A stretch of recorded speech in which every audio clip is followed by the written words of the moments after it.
Hi hello how are you అందరూ ఎలా ఉన్నారు బాగున్నారా? యూట్యూబ్లో వీడియోల ద్వారా మమ్మల్ని అభిమానిస్తున్న మీ అందరికీ చాలా ధన్యవాదాలు. ఆ పార్వతీ పరమేశ్వరుడు ఆశీస్సులు మీపై ఉండాలని కోరుకుంటున్నా. కాణిపాక వీరి సిద్ధి వినాయకుడు ఆశీస్సులు కూడా అందరిపైన ఉండాలని కోరుకుంటున్నా. సరే, మనం ఎంత దేవుడు మొక్కినా కర్మలనేవి మనం మొయ్యాలి, తప్పదు. కాకపోతే భగవంతుడు మొక్కడం వల్ల జరిగేది ఏంటంటే మనం కష్టాలను సులువుగా ఈదగలం. అదేనండి.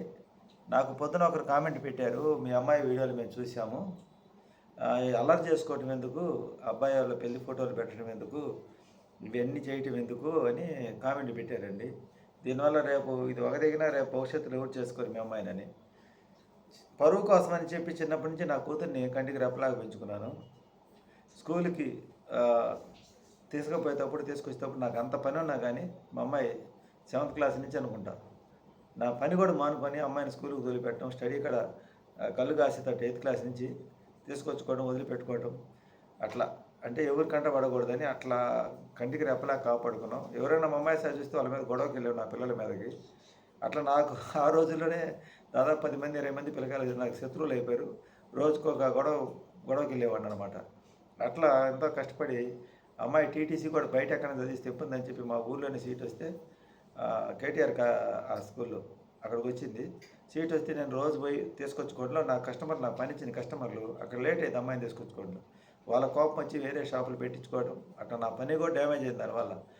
ఇంత కష్టపడి ఇంత కంటికి రెప్పలా కాపాడుకొని పరువు నడిచి మా అత్తమామ సహకారం కానీ ఎవరి సహకారం నాకు పెద్దగా ఫస్ట్ నుంచి కూడా లేదు. అమ్మాయి పెళ్ళప్పుడు మా అమ్మకు చెప్పిన మాటలని మా అత్తమామకి ఫోన్ చేసి అడిగాము. మా బావమరిదికి నా మాట లేకపోతే అతనికి చెప్పమన్నారు, అతనికి చెప్పాము. మా తర్వాత అక్కడ ఉండేవాళ్ళు మా అమ్మ వాళ్ళ అక్క పిల్లకాయలకి వాళ్ళందరూ చెప్పాము. ఎంతమందికి చెప్పినా ఎంతమంది చెప్పినా ఫలితం ఏం లేదు. సరే, అన్నీ చేసాము, చెందాము, మోసపోయాము. మోసపోయిన తర్వాత ప్రతి ఒక్కరి దగ్గరికి పోయి నమస్కారం పెట్టి ఇదేదో పరిష్కారం చేయండి, మాకు టెన్షన్గా ఉంది, బీపీ వచ్చింది, షుగర్ వచ్చింది, నాకు కరోనాలో వచ్చింది, కరోనా నుంచి బయటపడడం, వాళ్ళ పేరెత్తితే నాకు భయంగా ఉంది, ఇట్లా మోసపోయాము, మీకు అంత పలుకుబడి కలిగిన వ్యక్తులు కదా, ఏదో పరిష్కారం చేయండి అని మేము అడిగాము. అడిగితే మా అత్త మా మామ మా అత్త అంటే కొంచెం తిక్కల తరంగా ఉంటుందిలే కానీ తెలియకలదే కానీ పైకట్టు కనపడింది. మా మామ మహా మేధావి. అడిగితే మాకేం తెలుసు, నాకు అయినా తెలియదు అన్నాడు. సరే, మీరేమైనా మళ్ళీ మా బావమరిదిని అడిగాను, పలుకుబడి నీకు అంత ఉంది ఎంత ఉందని అవ్వదు, ఏదైనా చేయగలవని. అతను ఏమన్నాడంటే ఒక మనిషి కలపడం అయితే ఎవరైనా కలపదు కానీ విడగొట్టడం ఎవరలా కాదు, అది విడగొట్టడం అమ్మాయికి పెళ్లి చేసి మళ్ళీ విడగొడితే మళ్ళీ పెళ్లి చేసుకోపోయి 2-3 సంవత్సరాలు పట్టింది, ఈ గ్యాప్లో అమ్మాయి వయసు అంతా పోద్ది అన్నాడు. సరే, అందరిని అడిగాను. మా తర్వాత మా పలుకుబడి కలిగిన అతను పెద్ద పలుకుబడి కలిగిన ఉన్నాడు మా వాళ్ళు, మా అక్క కొడుకు, అతన్ని అడిగాను. అతను మేమేం చేయలేము సైలెంట్గా అని చెప్పి తలకాయ పక్క తిప్పుకొని పోయారు. ఇంకా మేమేం చేయగలం చెప్పండి. అందరిని అడిగాము. ఇంకా మా అమ్మ చెప్పినట్టుగా ఇన్ని వాళ్ళందరిని నమ్మాము, వాళ్ళందరూ చేతులు ఎత్తేసారు.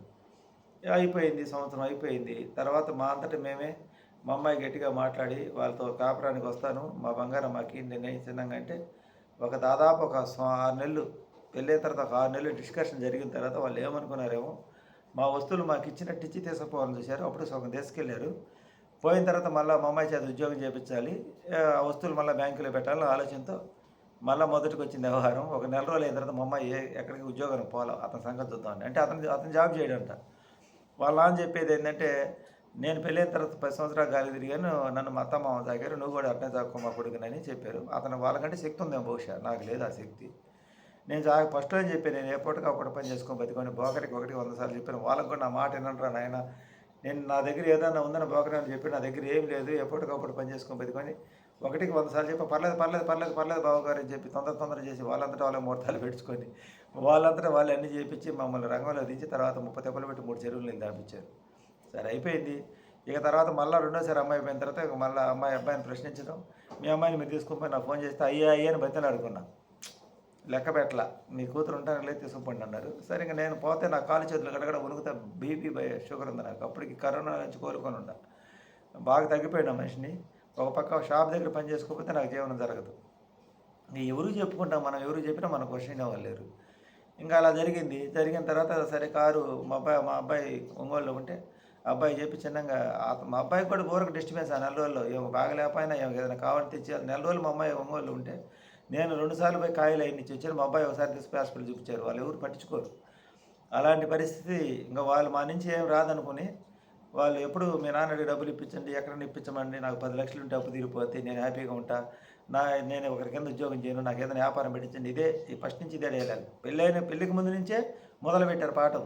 రంగంలో దించిన తర్వాత పెళ్ళైన తర్వాత ఇంకెక్కువ చేశారు. ఇంకా మా నుంచి ఏం రాదో తెలుసుకుని మీ అమ్మాయిని మీరు తీసుకోమని బెదిరించారు.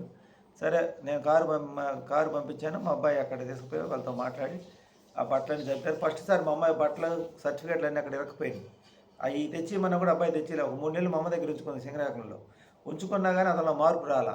ఆ సర్టిఫికేట్లు అవి తెచ్చిమంటే అవి నేను చెప్పి అతను మా ఇంటికాడ పడి తింటామంటే వీడు ఎప్పుడు ఇంటే పడి తింటాడని చెప్పి నేను మా ఇంటికాడ ఉంటాను లేదని పంపించేశాను. 3 నెలలు అప్పటికి 3 నెలలు మా అమ్మ చూసింది. మా అమ్మ చనిపోకముందు చూసింది. అయినా అతనిలో మార్పు రాలా. సరే అయిపోయింది.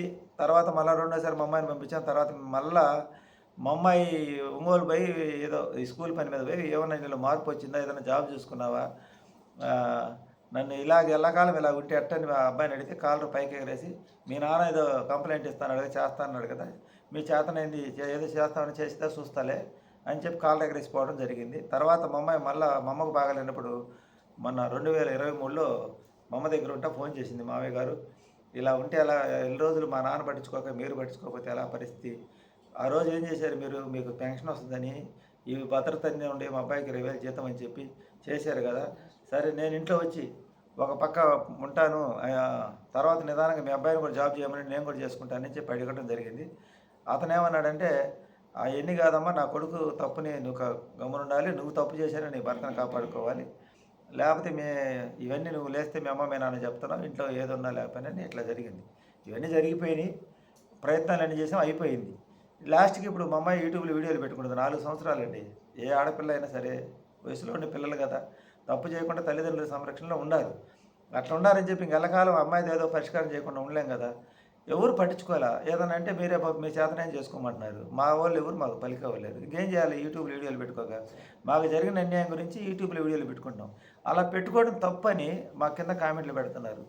ఇక ఇది న్యాయమో ధర్మమో అన్యాయమో, మోసం చేసిన వాళ్ళ పక్కనే సమాజం మాట్లాడితే మోసపోయిన వాళ్ళ ఆడపిల్లలు ఇలాగదే కదండి, తల్లిదండ్రులు ఆడపిల్లలు పెళ్లి చేసి తల్లిదండ్రులు ఆత్మహత్య చేసుకునేది, ఆ పిల్ల ఆత్మహత్య చేసుకునేది, ఇలాంటి సంఘటనలు జరగబట్టాయి కదా సమాజంలో.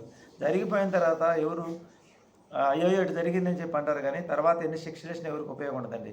ఇట్లా మోసం చేసి పని పాట లేకుండా ఉద్యోగం సద్యోగం లేని పెళ్లి చేయడం వాళ్ళ అమ్మ నాన్న తప్పు.